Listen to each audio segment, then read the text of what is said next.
Busy week for Manchester United. Ipswich on Wednesday night is the big game, which United just have to win. They seriously do. Please just win. I could really do without another home defeat and more panic. I could really do without that.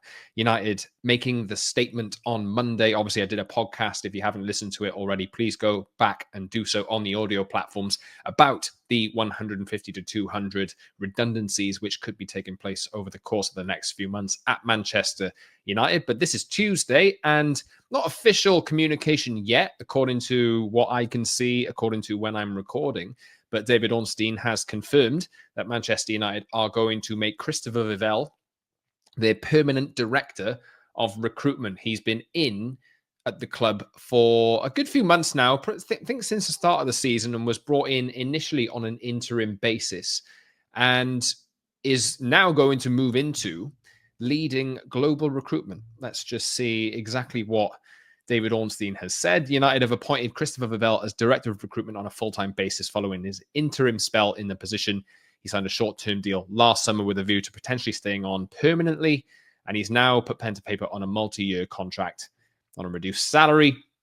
Will report into Jason Wilcox and is going to just essentially be a part of the restructure that is happening at Manchester United and leading a big part of the restructure that is happening with the scouting and how United go ahead signing players. Head of recruitment is the title. Director of recruitment even is the title. So he's certainly scaling up. He's certainly having a growing influence on what United are doing.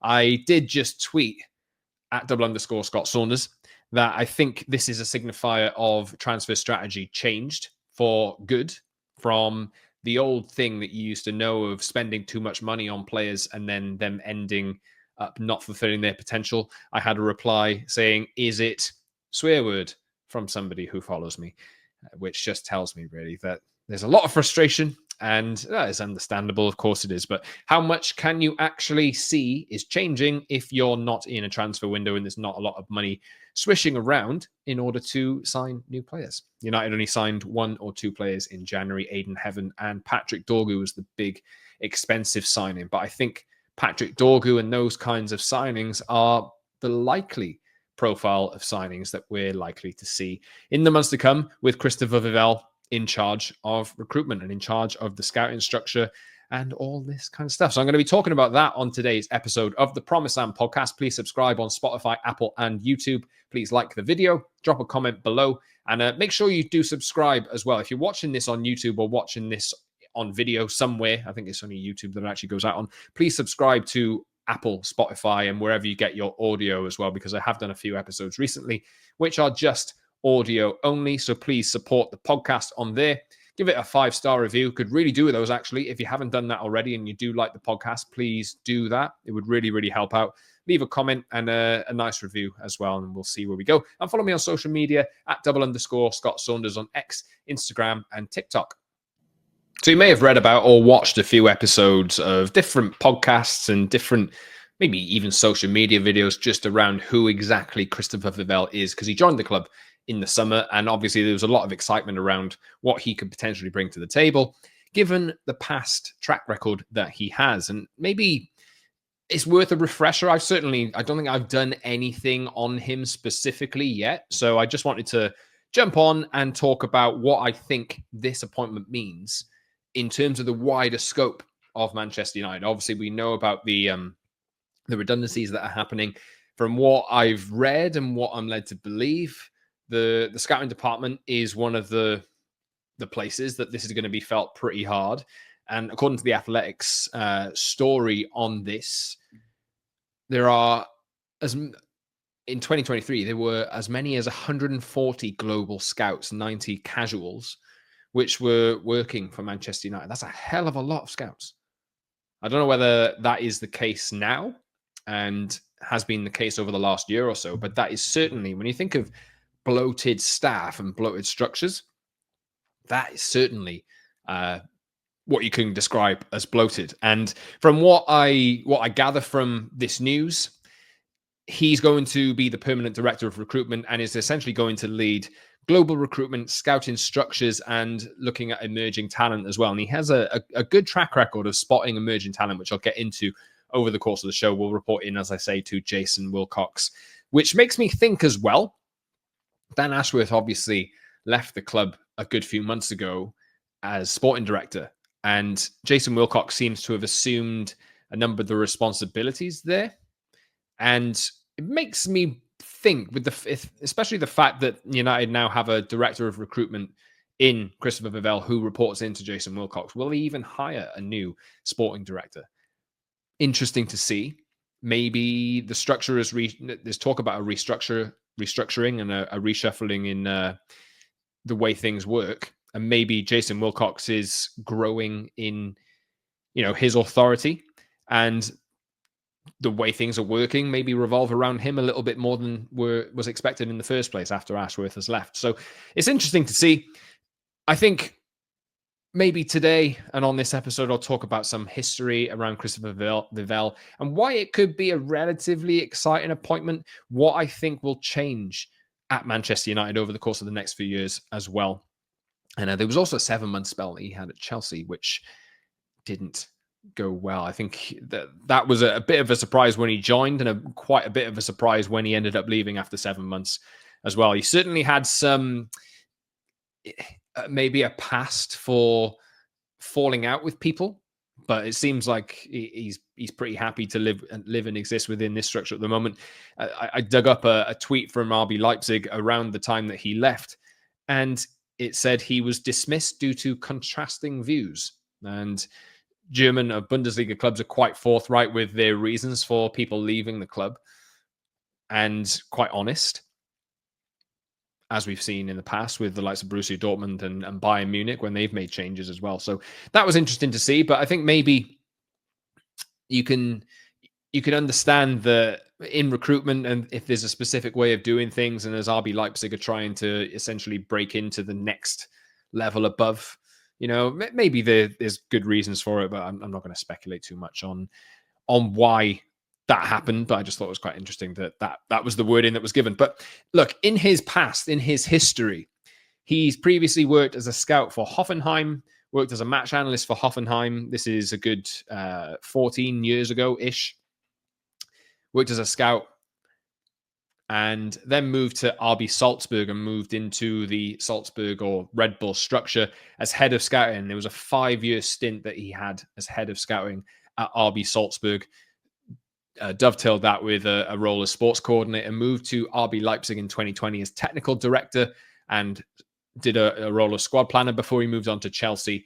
And that 7-month spell came to an end, and now he's at United. So there's been a lot made of the signings that he has had a hand in. And I think I'll definitely talk about those today, because I think it could really give an indicator on in which direction United are going to move in the transfer market, and how they're going to behave in the transfer market, and how it's going to be, in my opinion, very, very different from what they've done in the past. When I'm talking in the past, I'm talking 2013 onwards. All those big money, big name signings that with big wages. That is what I think exactly United are getting away from. And maybe we'll see more profiles of the players that I'm going to talk about in a little bit. But it's interesting to see that United have moved this way, because of all the real noise that they've made over the past few days about needing to restructure and needing to cut costs and needing to be, up commercial revenues and be smarter. The one thing that they haven't really done or affected yet is the squad itself. I know they've let some players go on loan most of the time. Big earners have been leaving most of the time. I'm talking Marcus Rashford and Jadon Sancho. But there are still a number of big earners that are on the books that aren't really contributing, that we could see leave over the course of the next 6 months. But I think everybody's in a case of they want things done immediately and want things done yesterday. The fact of the matter is, United is still working through the backlog of a group of contracts that are given that no club really in their right mind should be giving out. And when those players on massive contracts are not performing to the levels to justify those massive contracts, they're very, very difficult to shift. And that's what United are currently in the middle of at the moment. Whether they go ahead and free up some space on the wage bill to, potentially reinvest in the team remains to be seen how aggressive they will be with that. But I do have reason to believe, given all of the the behaviours they displayed over the course of the past few weeks, that they will be pretty ruthless, as I've said on previous podcasts as well. So they do need to find destinations for these players to go unless their contracts are expiring, or they need to essentially come to agreements to pay off these players. We'll see whether they do that. Other clubs like Arsenal in the past have done it if they feel the need to get rid of a player because, for example, they don't really fit culturally with what they're trying to do. Pierre-Emerick Aubameyang is definitely one of those players. I think he's the first one that comes to mind at Arsenal. Whether United end up doing that because they can't find any other route for some of the players that they have in their squad to go anywhere else, maybe that is kind of final straw. But we're obviously not in a transfer window at the moment. I know we had the January window and we had the summer window as well. I think the summer window was quite mixed with the decision to keep Erik ten Hag and want to build a team for him versus what INEOS wanted to do on the whole. And as I said on previous podcasts, yes, you can point the finger at them for getting that one wrong. But at the same time, I was definitely one of a lot of people saying Erik ten Hag should be given a chance. And, it didn't work out. But they're paying for it now. But I think there's not a lot United could have really done in the January window anyway, given money was tight and PSR concerns and this kind of thing. So it's interesting to see. I'm quite excited for the summer. Let's just hope United can manage to avoid relegation and win one of the cups and maybe get into Europe, hopefully get into the Champions League via winning the Europa League. That would be the best scenario of this, but it's unlikely at the moment. Mainly because United don't have a group of players that are able to play the style of football that Ruben Amorim wants. He's talked today about how not much changed in the second half, but better application, better energy. But we see this United team over and over again turn up to matches and not matching the level of intensity that the opposition bring. And that often leads to United getting poor results. And one thing that you need in modern football especially is massive bundles of energy and using that at the right moments and understanding that you need to build a squad of players who are able to kind of cover ground, are able to kind of go twice a week. Even Man City now, you're seeing that Pep Guardiola said it last week that Man City have to look at the players that they have in their team and ask and speak to their agents and really get to the crux of it. Can these players play twice a week? I'm thinking Kevin De Bruyne here. I'm thinking John Stones here. Players who've been absolutely fantastic for Manchester City and now possibly one of the big reasons or a number of the big reasons for Man City's downfall because they can't maintain the intensity levels that are required to play in Pep Guardiola's system. That's because of age, because of injuries, this kind of thing. United are in the same situation. It's just the players that they have are not successful. And they're paid essentially the same wages, competitive and similar wages to some of the players that are playing at Manchester City, just with differing levels of success. And, I'm sure Kevin De Bruyne will find another club quite easily if he does end up leaving, which I think he will. United, meanwhile, their players aren't playing well enough to find other ways or other clubs to sell them to. So it's going to be a challenge to get players out. But in terms of what Christoper Vivell is going to bring in, then it's quite interesting to see the list of players that I'm not going to say that he signed them and he's exactly responsible for signing them, but he certainly held roles at clubs that he's worked for in the past, which means that you can definitely point to him as being one of the key reasons behind some of the signings that have been made. So I'll talk about that just in a second and talk about, hopefully, the direction that United are going to move into in terms of their recruitment moving forward with Christoper Vivell in charge of it. So I've got in my notes here, money is tight. And as much as they're looking to cut costs and increase commercial revenues, and they've hired a new director of commercial activity. I forget the exact title that Mark Armstrong's got, but you know what I'm trying to say there. Money is tight. So if they're trying to cut costs and raise revenues in recruitment, that's going to mean that they need to cut costs and cut wages, but also spend the money that they have a lot smarter than they've been spending it previously. And if there's one thing that we can say about Manchester United over the past decade or 15 years, it's that they spent money absolutely terribly. Absolutely terribly. How many signings can you think of that United have bought for big money that have turned out to be successes? Maybe only Bruno Fernandes, you can say. That they've put up a lot of money and he has improved as a player, or has taken on the mantle and taken on the responsibility of carrying this failing Man United on his back and making them more effective than they would be if he wasn't there. It's a very, very elite club of players that you can say have been massive successes in terms of the big money that United have spent on them. But I think those days, I've seen rumors of Victor Osimhen over the last few days, and United wanting Victor Osimhen for. I saw a report today that United have agreed to pay a 75 million release clause. Maybe United need a striker to put the ball in the net like Victor Osimhen. Maybe they do, but I would be really, really surprised if United just went and paid out straight off, especially given the activity that they did in the transfer market last summer, to pay off a 75 million euro release clause straight up. I'm not sure, guys. I'm not sure. Maybe they need a striker of that kind of experience to go and put the ball in the net. But again, there's no guarantee that Victor Osimhen comes in and scores a bundle of goals because United don't service their strikers properly. So it's about building a team that Ruben Amorim can assemble and use, which is effective. It's not all pinning. We've got to get out of this attitude and this thought process that one player is going to come in and save everything. That's not the right way to do it. It's got to be about building a team which is effective. And in terms of the signings, and this is what I wanted to get to in this episode, money's tight, so spend it smarter. You can put two and two together, really, with the players that Christoper Vivell has been overseeing in recruitment at his previous clubs, and then think that things are going to marry up here. Because if United are trying to spend less money and are looking at players who are younger, remember Ralph Rangnick talked about first or second contract players. There's definitely some kind of link between Ralph Rangnick and Christoper Vivell as well. I've even seen suggestions that Ralph Rangnick recommended Christoper Vivell as one of the people to come into Manchester United while he was at Manchester United. Now, not entirely sure if that's true, but it wouldn't be a surprise given the relationship that they've had, given the common ground that they've had working at Red Bull. And look, I'll run through those roles that he's had again, Christoper Vivell. So he's worked at Hoffenheim, who,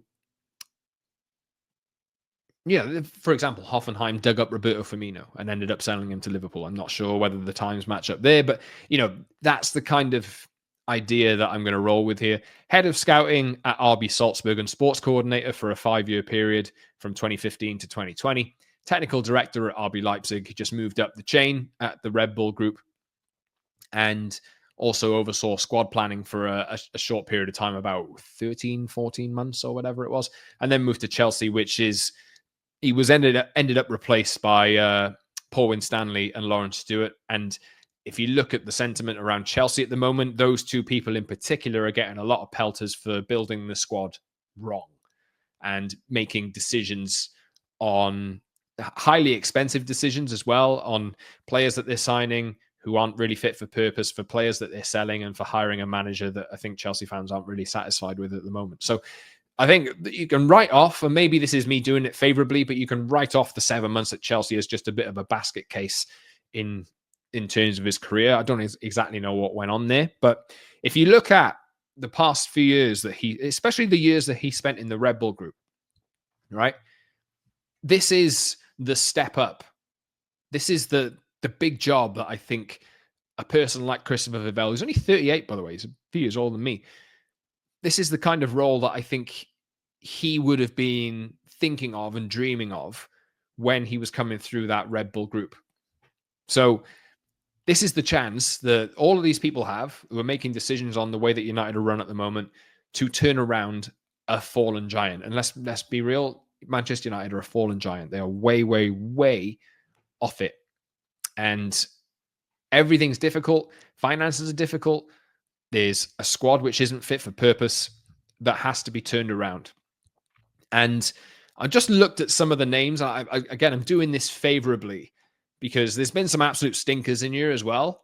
But, you can have a few stinker signings if they cost less than $1 million. Not every signing you make is going to work out. It's the problem comes when you make a big signing that costs 50 plus million and he isn't fit for purpose. So United's hit rate on signings needs to be a hell of a lot better. But you can understand from the kind of players that have been signed by Christoper Vivell and where they've come from. I think you can see the links that he has. He was credited as well for the arrival of Sekou Kone, who was on the bench at the for the Tottenham game. I think he was on the bench for the Everton game as well recently. He joined just a few months ago and has been promising in the under-18s and, well, in the youth teams. But word is, I think he needs to fill out a bit before he's ready for first team football because he's not really up to speed in that aspect yet. So we'll see whether he ends up coming into the first team picture over the course of the next few months. But at Salzburg, for example, Amadou Haidara, who was linked with Manchester United quite frequently when Ralf Rangnick was around. I don't know if you remember that one. And Xaver Schlager, who is playing at the moment they're both at Red Bull Leipzig now. I think Schlager's having some injury problems. But, for example, brought those two players in to Salzburg, or maybe, I think, given he was head of scouting, viewed those players and essentially recommended them to the team that ended up signing them in 16-17. And then the big names, obviously, come into it. These are names that I'm talking about. All these names I'm talking about at the moment are Salzburg signings. So Dominic Szoboszlai, tearing it up at Liverpool, probably going to win the league. Patson Daka, being at Leicester City, maybe that one hasn't really worked out, and his transition to English football hasn't worked out all that well. But there was certainly a lot of fuss around Patson Daka previously when he made this move and when he was playing, in Germany. Karim Adeyemi, who I think he was signed for £8 million or 8 million euros by Salzburg from a team called Unterhaching in Germany. I think, how old was he at the time? Let's just dig that one up. 16 years old. Signed from Unterhaching's under-19s for a fee of 10 million euros, according to Transfermarkt. So you know where I'm going with this. And I know Adeyemi hasn't exactly turned into the world beater that everybody thought he was going to be. But Napoli, for example, were looking at trying to get Karim Adeyemi in a relatively big money deal as an alternative to Alejandro Garnacho in January. So he's playing for Dortmund, playing in the Champions League final, this kind of thing. So you understand the profile of player. The obvious one, which is just going to come out of this, is Erling Haaland. Remember when Ole Gunnar Solskjaer was trying to get Erling Haaland to join Manchester United, and United didn't want to pay the money? I think they wanted a release clause in the contract. Turns out that Salzburg took the bait, and maybe he didn't really need to do his job all that well because he was such a hot prospect at the time and was linked with Manchester United. But Salzburg and the Red Bull Group have a very, very good track record and a very, very good history of signing players to turn them into world beaters and sell them on. I'm not saying that's what United want to do, but United maybe need to go and I think the way that United move forward here is by signing the players before the club in the middle signs them, because I think there's so many teams now, like Brighton, like even Bournemouth, you can maybe put into this situation as well. Clubs like this who recruit really well from, the youth teams of teams in the lower leagues in Germany or something like that, or who are tearing it up in a league that isn't quite one of the top 20 or top 10 or whatever it is. In those cases, or maybe spotting a player in a certain team and getting a really cut price deal and a really good deal, and they see a player there that they can really develop into something a lot better, given they have the structures in place and the coaching to develop that talent. You can see here, I think this is where United are going. And I think this is what Christoper Vivell is going to bring to the party. I think the fact that he is now leading global recruitment, scouting structures, and looking at emerging talent as well, means that I think you're probably going to see United pick up a lot more signings like Patrick Dorgu, like Aiden Heaven, like players of that ilk, Sekou Kone, for example, at varying levels, whether they move into one of the youth teams or whether they move into the brink of first team football or on the bench or in and around the squad. The big jump will be when United need to go and sign first team players who are ready to play for the first team but are young enough to get on a decent value deal. I think Dorgu maybe fits into this category as well. I'm not entirely sure who's been credited with that deal happening, but you you kind of get a feeling of what United are going to be doing and how they're going to be behaving in the transfer market over the course of the next few windows. And for me, I think this is the smartest way for them to get out of the mess that they're in. And people might have to here be willing to accept that for a little while, in order for United to turn themselves around, that they sign players for relatively low money if they can turn things on the pitch around, and Ruben Amorim can turn things on the pitch around. Maybe they might have to look at a couple of players that they've signed for a lot of money that they turn into those players that they try and sell. I think Ruben Amorim has essentially admitted that himself, that they need to bring players in and develop them, whether that's or develop them through the academy or whatever, sometimes to sell them, sometimes to bring them into the first team and keep them as first team players. I think that's really, really important. And given all the troubles that United have and given how bad sellers they are, that is going to be absolutely imperative to United turning things around. You look at the likes of Chelsea and you look at the likes of Man City over the past few years. One of the big reasons why City, regardless of the state money that they're getting, regardless of all the money that's going into that club because of their owners, they have never had problems with financial fair play. They have had problems with financial fair play because of, you know what I'm trying to say here, not the exact, there's loads of charges against them, which I'm not talking about, but I'm talking about generating revenue and generating profit and not being on that PSR line. That's what I'm talking about there. So please bear with me. And please don't cut that one up or hold that one against me for getting the words wrong there. I'll just leave it in. I'm not going to edit it out. But it's important for United to behave like this for me. It's really, really important because what Ruben Amorim is going to want is players who can have the right attitude, that are physically and technically able to deal with the demands that he has, to get around the pitch, to do that action of when they lose the ball in the 90th minute, run like the wind all the way back to cover the space. Remember in that first training session that Ruben Amorim had, how quickly and how hard they would work on getting backwards and covering ground and getting back into position to defend properly. That is important. You need the right attitude for it. You need to be physically able to deal with it as well. So I feel like some of the players that definitely have been signed and play in the Red Bull structures and the Red Bull teams, they have these kinds of qualities. So it's important to know that. Another one that he signed or maybe scouted, Benjamin Sesko from, I don't know exactly how you pronounce it, but Domzale or Domzal. He was brought in by Salzburg while Christoper Vivell was in charge of scouting. So, these kinds of players maybe give you an insight into the risks and maybe the jumps that United are going to take in the transfer market. Obviously, I think the time has gone where they pass on Moises Caicedo for £4 million. I think now you might see United ended up, Diego Leon's case, for example, they've signed him already. He's going to join in the summer. They will take the chance on those players because the upside is quite big. And not all of them will work out. But if they sign a player for £4 million, he plays in the first team, he can deal with Premier League football. He actually shows he got something about him. Their value is going to rocket right away.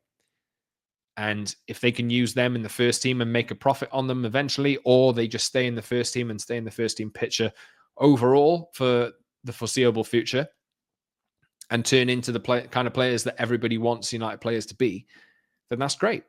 But I think there'll be some cast-offs, so there'll be some players that United have to sell just simply to better their financial position and stop things like that have happened this week. Stop things like that. United have been such bad sellers, and we're going to have to be able to deal with it. We're going to have to be able to deal with United buying players in an ideal world and selling them for profit for a little while.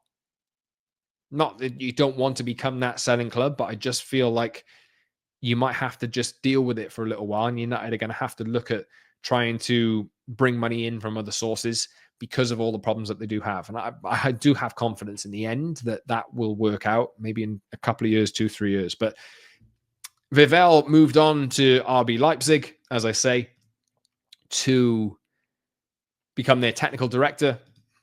And some of the names that arrived at RB Leipzig while he was there: Dominic Szoboszlai again, Hwang, who plays for Wolves now, Justin Kluivert, Josko Gvardiol, and Mohamed Simakan as well. So all of those kinds of players, you get the feel, you get the vibe for what exactly they are.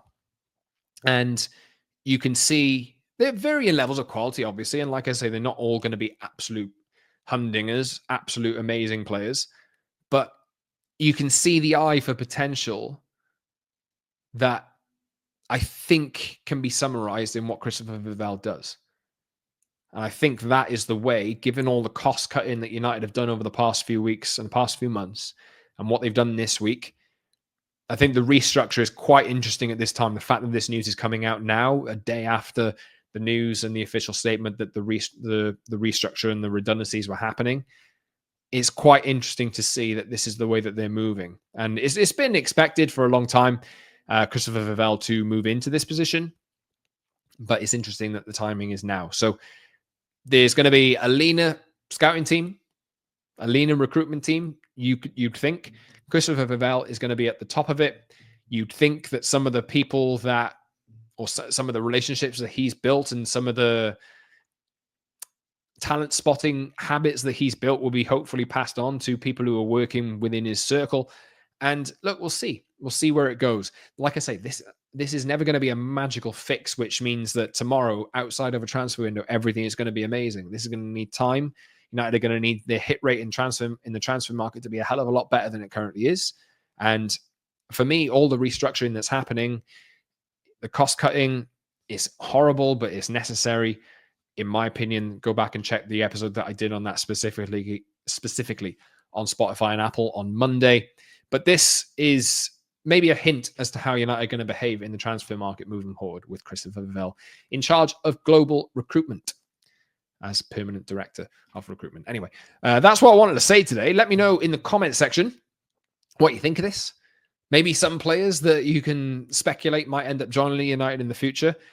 And what's the behavior going to be like from Manchester United in the transfer market? Given money's so tight, given they could barely spend anything in the January window, they're going to need to create a little bit of leverage and some money coming in order to spend it and reshape the squad. I think we'll hopefully see the start of that in the summer transfer window, but United have to get to the summer transfer window first and stay in the league. Hopefully they can beat Ipswich and put all those fears to rest, but I don't have any confidence or any hope really at the moment that is going to be the likely scenario.